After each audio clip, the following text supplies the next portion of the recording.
Nayo, Bamasaba, and our distinguished guests. Nabasimire Nabi, welcome to Chicago for NAMCA's 23rd convention. I would have loved to say all protocols concerned, but I see so much diversity in the room that because I'm not used to this, I'm going to read a few things. So, Inzuya Masaba representatives, honorable members of parliament, Musale Wefe, Nathan Nandara, UNA leadership and UNA members in this room, IMCA representatives and all those who traveled from the UK, Baganda Bamu, our friends here, thank you. Rich Uganda representatives, NAMCA board and NAMCA members, friends and well-wishers, ladies and gentlemen. My job is very simple. My job is to simply invite the representative of Inzuya Masaba on behalf of Umukuka number 3, Uweru Kosi, Jude Mudoma, who was not able to make it here. I would like to invite the representative, Senior Council Member Richard Masereje, a very old friend of ours. Welcome.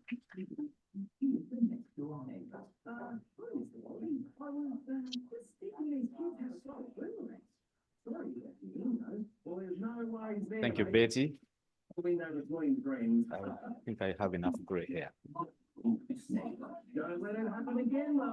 Enyo ekyesebe bulebe ng'ekikwira mu Lungereza kwa bali abandi bali mu baka yakuluganyika. Bana mere bati ganike lwengo na Lungereza. Yombi. Okay, I will start with English. Now, the NAMCA leadership, and actually gratitude to the founder members of NAMCA, our members of parliament, the UNA leadership that is here today, our guests who have been able to come, that are not necessarily Ramasaba. I see my OB Mugerwa here. I don't know where he has gone. He's there. So I was very glad to see them. I saw Mr. Tamzi also yesterday here. I see OHT was with me. Thank you very much for being able to join us. So I would like to take this opportunity to thank the leadership of NAMCA for organizing this convention quite well, and those who have been able to travel. A team from UK who were there last time, they're there in big numbers. Thank you very much for being here today. I would like to convey greetings from Werukosi Mpukwera Masaba. He's not been able to be with us today, and technology also was not very friendly.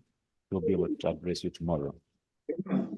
My duty today is to be able to look at some highlights of some of the key issues that we've been grappling with for a long period of time. When we come to the issue of language, back home in the Bugisu, language defines who we are. The moment somebody speaks, you will say, oh, that one comes from this part of this. You don't need to say 2, 3, 4 words before somebody knows where you come from. But that's not only us, because I remember at the time of Jesus, I think who tried to forge around, and the moment he spoke, they said, no, that man speaks like a Nazarene. So they defined, language defined where the person was. Bugisu itself is not a very big place, by the way. I think it has a radius of about 40 kilometers, because when you come from Ballet Town to Rakaka border, it's about 40 kilometers. Again, when you go up in the north, again, another 40 kilometers gets you to another border. So it's a place which you can sail for the hills, run across. But today, we have 6 districts plus 1 city. And we're still asking for more. Now, interesting enough, most of those districts are defined by language, if not all of them. The timing, and it is that very same language that has been the driver of most of these issues. The foundation of NAMCA around 2001, if I count about 23 years ago, 22 years ago, is not by accident. That coincides with the creation of Sironko district out of Bale district. It's about that very same period. And again, you'll notice that the creation of Sironko district out of Bale district, again, has got a language divide. It defines it at that moment. Soon thereafter, you have the creation of Ududa district. Again, the creation of Ududa district is defined again by language. So you continue having all these creations, supposedly searching for development, because I think we had this belief that, oh, if we have a district which have development, so everybody who speaks this, they all say, we shall be together. Unfortunately, it appears to have been elusive. It did not create, even the districts that were created, as they were created, when Sironko was created, they said, okay, now this is one. The next day, they created Bulambuli. When they created the remaining Mbale, thought, okay, that is settled. The next day, they created Manafa. When they created Manafa in 2005, it did not stop there. The next 1 year, Bududa, and there was small variation in the way they speak. One, I think some add math at the end. Just 1 year like this, you could not put them at the same pot. Bakanema and the others. Sure. 1 year, and you know, the government of the NRM government has been very generous. Whenever we run and say, no, this one speaks differently, they give us a district.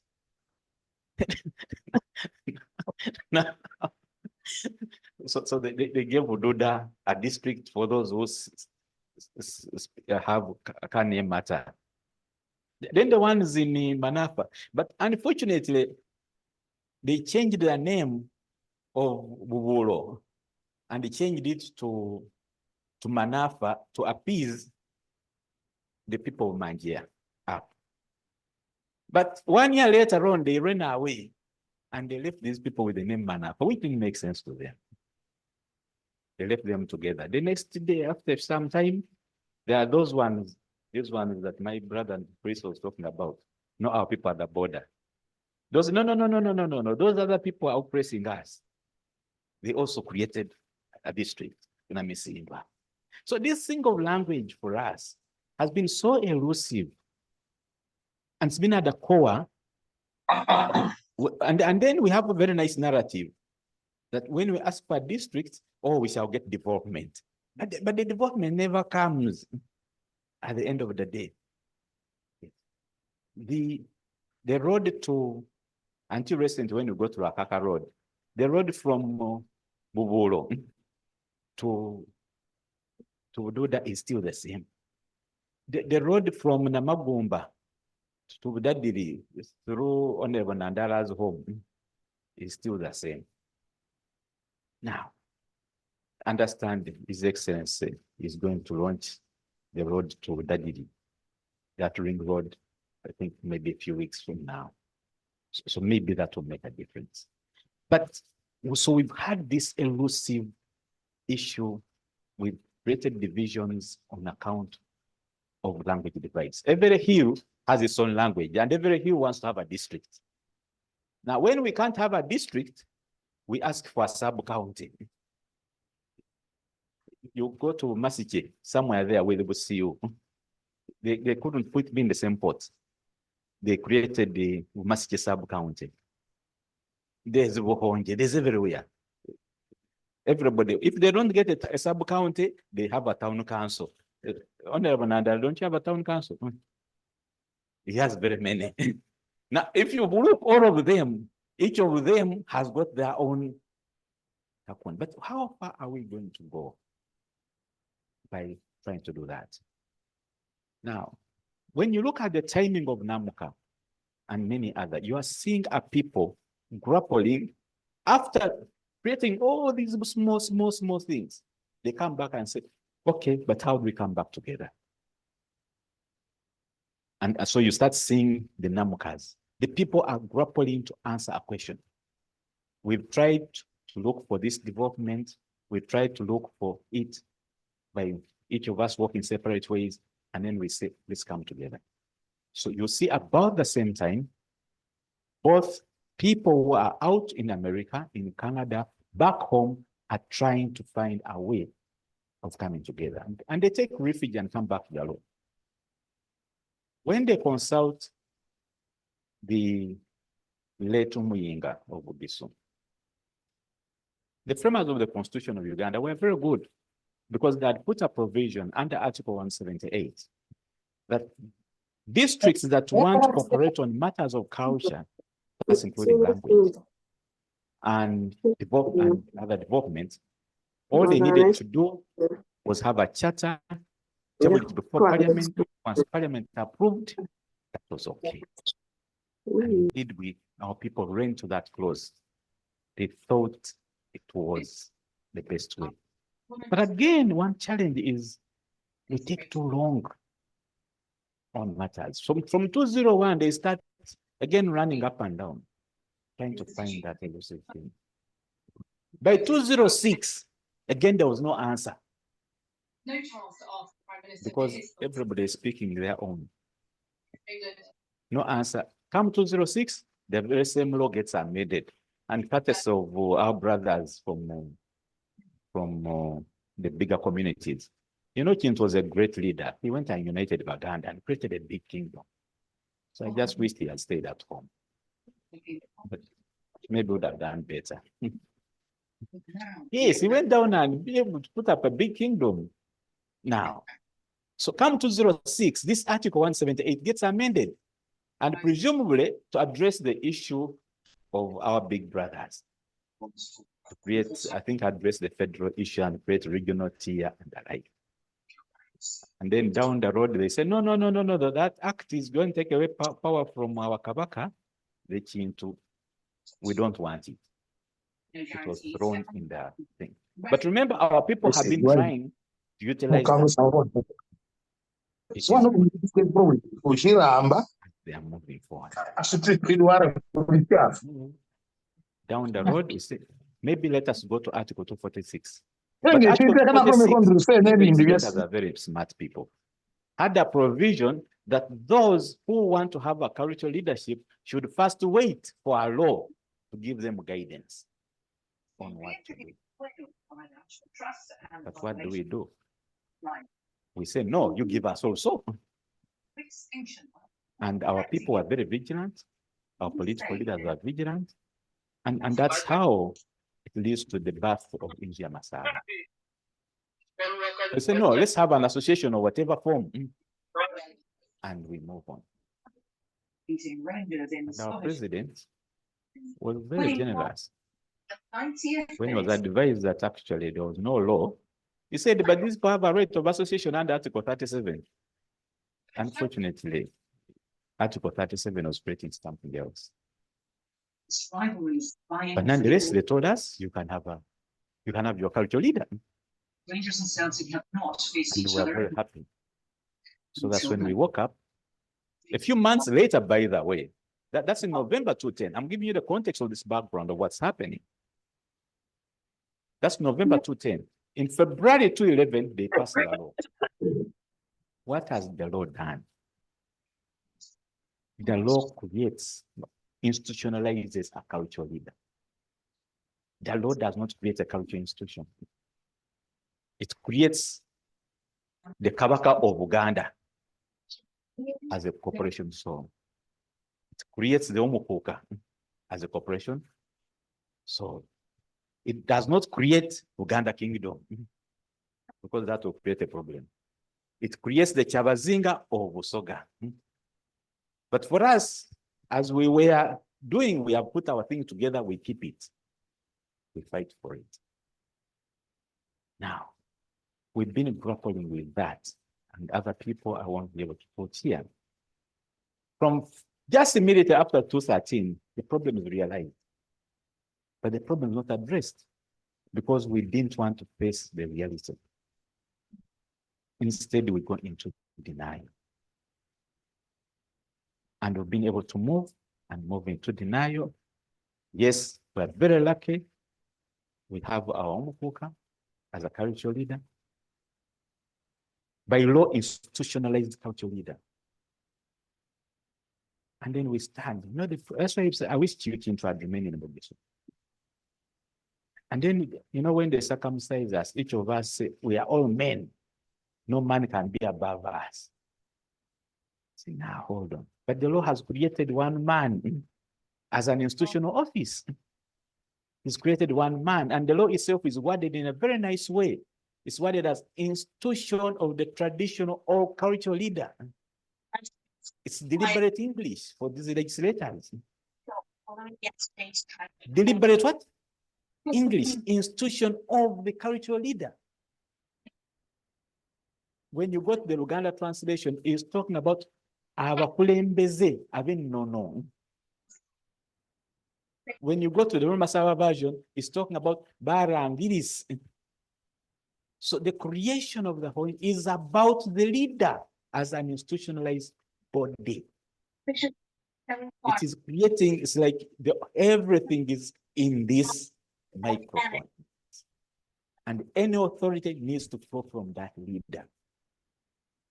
And what has happened to us? We don't want to accept that. Now, we are busy pulling ourselves. One is running this way, one is running that way. When we came to language orthography, we started tearing each other apart. No, I am the original. No, the original.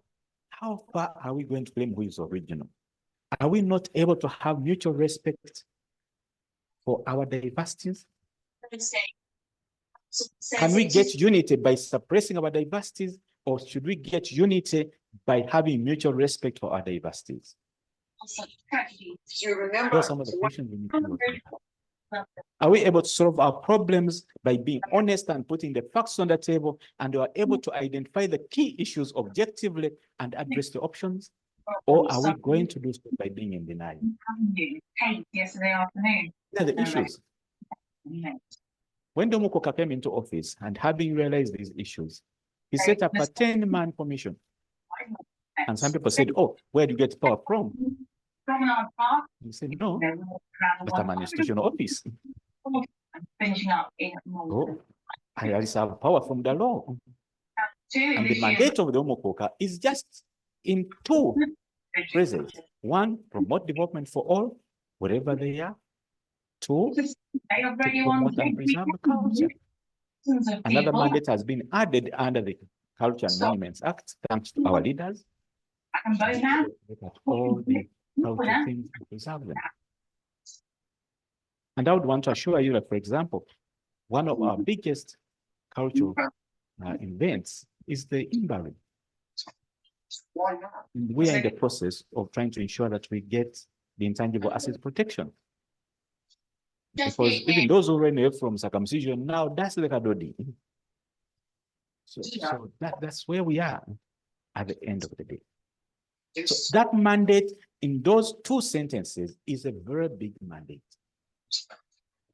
But that mandate cannot be operationalized until we come down and look at the facts and deal with them. Until we're able to discuss these issues objectively and be able to address them.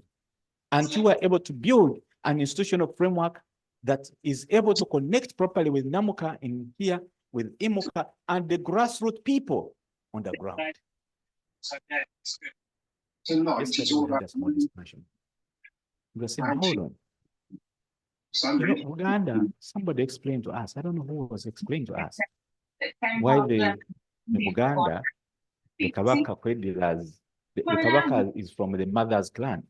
It was spoiled with sunshine and it was And it was warm. deliberate so that no clan takes absolute control of leadership.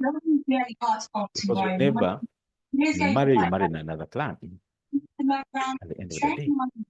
Now, when you go back to Bugisu, our clans are small. Every hill has a clan, maybe even two. We've got these sharp showers. They don't build around And the when we did our analysis, which I cannot share at this time, which I'll share another time, we said, no, hold on. umbrellas up my Technically, day. Bugisu has about 2,000 clans. They all unsettled. All of them. Every sub-county has about 5 of them, if there are few. Some of them you may find 10. So I asked somewhere, somebody said, no, why? Exactly, I didn't know who gave the reason why they had created small clans, so that they can marry each other. So if you needed a wife, the next door neighbor across the stream, you have a clan in that area. Now, and we are saying that is difficult with getting each of these clans to have one vote and let them so that they are able to own. When it comes to language, we said no. Let us have 2 major language orthographies. One to address the major upper north, and the other to address south. Then you can address the issues of South Bududa, down in Sukuya, around here, Busoba. Is it Busoba? Yes, address them in one orthography. Then you are able to address the issues in Bufumbo, Bualasi, and the rest of Upper Budadiri in another one language orthography. And then have them together, and then you can reconcile. The other day, Professor Florence asked, in some cases, you find Masaba written with a single A. Then a new invention came, writing it with double A. I say, hold on. Then you used to have Kuka with single U. Then you have now double what? U. Then you're asking, where did the double A and double U come from? So these are simple issues, but when we put too much emphasis on them, I can assure you we miss the bigger picture. Today, I would like to take this opportunity to tell you that, and Catherine said, we need to document. We've documented this analysis. We've documented the proposals in terms of principles, so that we're able to know how do we relate with everything under principles. And our appeal to NAMCA and IMOCA that are here is we want you to be able to provide input. Appreciate the genesis of these issues, provide input to each of these principles so that we are able to get on the same page. Where we have divergent views, let us look at them. Let us look at the key issues we have to address. Because I found the biggest problems we have back home, even here, basically 3. One is lack of information. And sometimes even when it's put before you, you don't look at it and say, have you looked at it? No. The other is abundance of misinformation. I don't know why we're very quick to have misinformation everywhere. And then you wonder, where are we going? And then the third one is deliberate distortion of information. I believe if we're able to face all those 3 factors, believe me, organizations like NAMCA are going to grow from strength to strength. And we are coming from one of the richest sub-regions. Bugisu is one of the richest sub-regions. Our chairperson of Bugisu Cooperative Union here. One time I used to see a big Kipande at Coffee Development Authority. Uganda, the home of Arabic, no, the the home of Robusta coffee. So I said, but what happened to our Bugisu Arabica? So I go and ask the people who sit here. They say, but you see, the supply is not even enough. You advertise something which is in short supply. Then I went to find out they had created all kinds of names, Zippy coffee, what coffee. I said, what happened to Bugisu? Maybe chairperson will tell us where is Bugisu. Disappeared. The strongest brand, I am told we pay, I don't know how we used to buy independence, but I am told that we paid some of the money for independence. Now,